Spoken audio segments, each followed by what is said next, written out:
Welcome to another edition of Mark's Inspiration. Got the D-Man here, and I'm glad you could join me as always. Today's topic is going to be imagination, a continuation of yesterday and the day before. Why am I talking about imagination? Because it is so important. No, it's not something just for fantasy. Everything. Look around you. Look around you. Look at the phone or the computer, whatever you're watching me on. Where was that created? In someone's imagination. Yes, some genius figured out how to make that thing, or a group of geniuses figured out how to make it. And there it is, right before your eyes. What you call reality was reality before you ever saw it in the objective world. It was a subjective idea, which means it was inside of someone or someone's before it ever appeared before you. As today, as you're looking at it today, you have one of these imaginations, and your imagination is just as incredible as the most powerful, the greatest man in the world. You just need to learn how to use it as they use it. Many people that are extremely successful are not aware that they use their imagination. They practice the principles which I talk about here, but they do it unknowingly or by happenstance or by unconsciously they do it. But they all practice, they all use these principles. Your imagination is the creative force in this world. Why is that important to you? What do you want? Do you want the beautiful girl? You want to be a Casanova? You want to be a great successful businessman? You want to be famous, you want to be a great actor, you want to be a good husband, you want to be a good father. All these things must begin with your thoughts, within your imagination, in the images of your mind. What images are you holding throughout your day? What is your dominant thinking? Think about what you're thinking about. As I said, all great men are men of imagination. Whether they are knowingly doing it or not, they are men of imagination. They control their thinking. They direct their lives. You can't utterly direct what goes on in the world, but you can control your inner conversations and your inner images. And when you do that, your world is created from that. Your outer world is a reflection of what goes on in your inner world, in your images, in your thoughts, your dominant images, your dominant thoughts. Now, you can't just think of something once and expect that it's going to happen. It's possible, but highly unlikely. What is happening to you today and the occurrences in your life today is a cumulation, I think that's how you say it, a cumulative effect of the thoughts you've been thinking for the past day, the past weeks, the past month, even the past years. For example, let's say you're really having a hard time paying your bills. And you say, but Mark, I think about money all the time. Yes, you probably do. But what are you thinking about money? Are you thinking, I can't afford that? How am I going to pay the rent? Oh my gosh, what if the car breaks down? I won't be able to pay that. I got a car payment coming up this week. The credit card bills are due. You're thinking about lack. You're thinking about not having enough. Yes, I know it's difficult to think about having more when you have less, when you feel like you don't have enough. You have to think from your desire. You have to think as if you had more than enough. Now that's difficult, especially when you're getting the late notices in the mail or you're behind on your bills and you're getting those phone calls. You have to deny the evidence of the senses, which means deny what you're hearing, deny what you're seeing, and see only the image inside, which is what you want to see is you as a person that is debt-free, that has plenty of money to do whatever they want to, when they want to.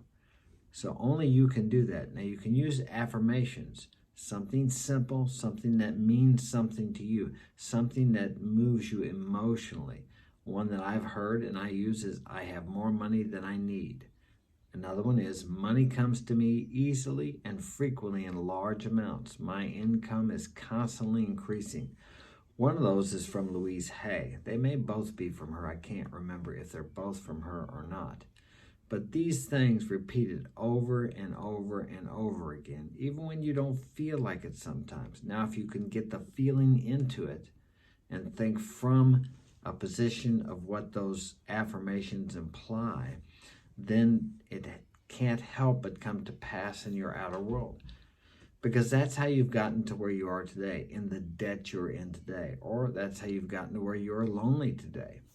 Or where you feel like you can't have a woman in your life. Or you feel like you can't have the woman that you want in your life. You have to begin to see yourself as the man that deserves to have that. Look in the mirror. What do you see? Do you like what you see? Well, if you don't, how do you expect anyone else to like you? You have to like and love yourself before anyone is going to like and love you. You only attract to yourself what you are, not so much what you want. Unless what you want and what you are is congruent, you will never attract it or bring it or experience it in your life. You have to become what you want. Okay, if you want to be rich, you have to become rich inside. You look at some people sometimes and you think, man, yeah, I'd be happy too. He's got a private jet, he's got a helicopter, he's got this, he's got that. He travels all over the world. Okay, is he happy because of what he has? Or wealthy because of what he has? Or is what he has a result of him first being wealthy? Of having a wealth consciousness? I would say it's the latter. You have to be wealthy within yourself. You have to be a Casanova within yourself. You have to be the man that all women want to be with and all men want to be like before that will appear in your objective world, in your outer world. But it will appear if you can get the consciousness of that person within yourself. And you say, how do you do that, Mark? Affirmations, visualizations. And I'm not just talking about affirming for a week or 2 weeks or a month and, well, it didn't work, I'll quit that. Look at the guys, look at Arnold Schwarzenegger. Most of you know who he is. Some of the other famous bodybuilders. Did they get that body in a week? Did they get it in a month? Did they get it in a year? No, some of them have worked out for years before they got that body. Why do you think it's any different when you work with mental visualizations or affirmations? It's not. You have got to want it badly enough to make it come to pass. To continue to persevere with your affirmations, with your visualizations, day in, day out, week after week, month after month, year after year, until it becomes an objective reality. First, it becomes a subjective reality within yourself, so real that it has to appear on the outside. It has to. It can't help it because you are the person that is experiencing that reality within yourself.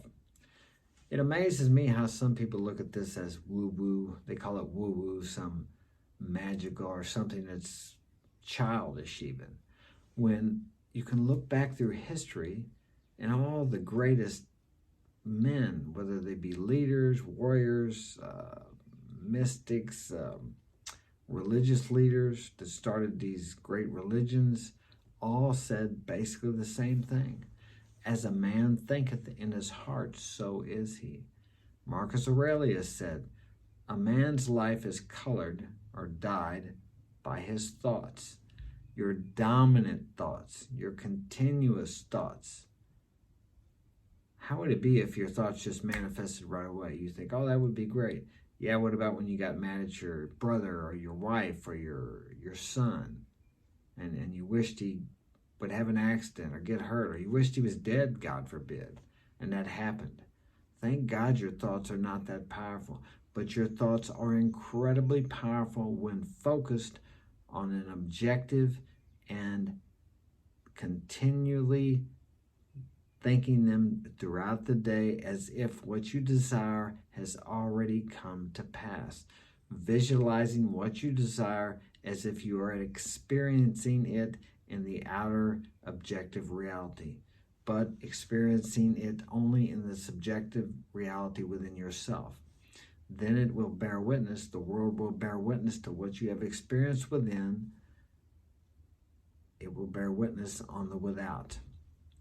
I've experienced this myself, not just me. Thousands of other people have been experiencing this for thousands of years. But for some reason, what's the movie? The Secret? It still seems to remain a secret among the masses of the population. For example, this latest, how do I say this without, I got to be careful what I say here. This latest health concern that we've had. For some people, it was a devastating, terrible thing. For others, such as myself, I prospered more than I ever have. Okay, it hasn't affected me. One of my good friends passed away. He was younger than I was, but he had serious lung problems because he had done a lot of drugs and put a lot of things into his body. Another was a mother of a friend of mine. She was 97 and had Alzheimer's. I know many other people who experienced this health issue, and they said that it was really nothing to it. Okay?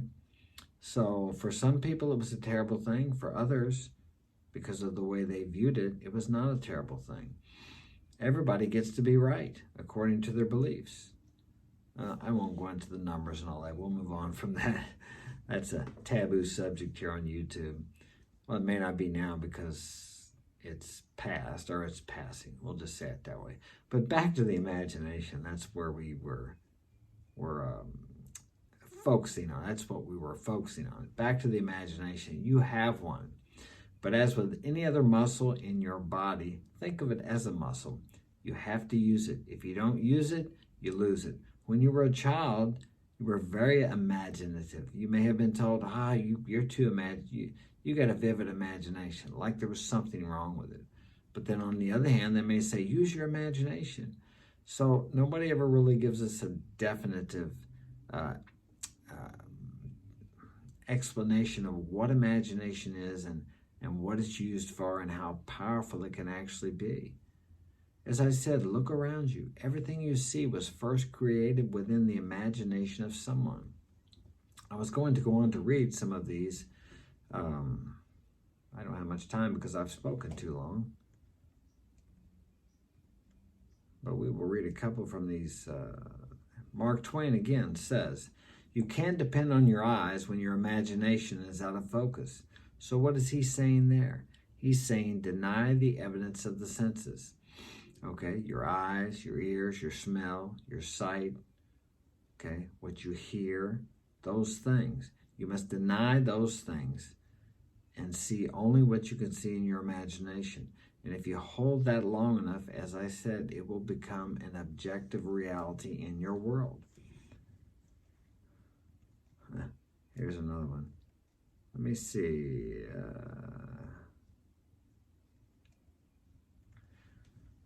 Philip Jose Farmer. Okay. He's a writer. Imagination is like a muscle. I found out that the more I wrote, the bigger it got. And the more you use your imagination, the more powerful it will become. So decide today, what do you want? What do you want? Write it down, what you want exactly. Get a picture of that in your mind and see yourself telling a friend in imagination. See him smiling. See him reaching out to congratulate you and shake your hand. Do this over and over and over again as you see your friend congratulating you on achieving whatever success or whatever endeavor you want to achieve. Do that over and over again, and you will see it come to pass in your objective reality. Thanks for joining me today. I hope this has been of help to you. Leave a comment in the comment section. Smash that like button. Have a great day.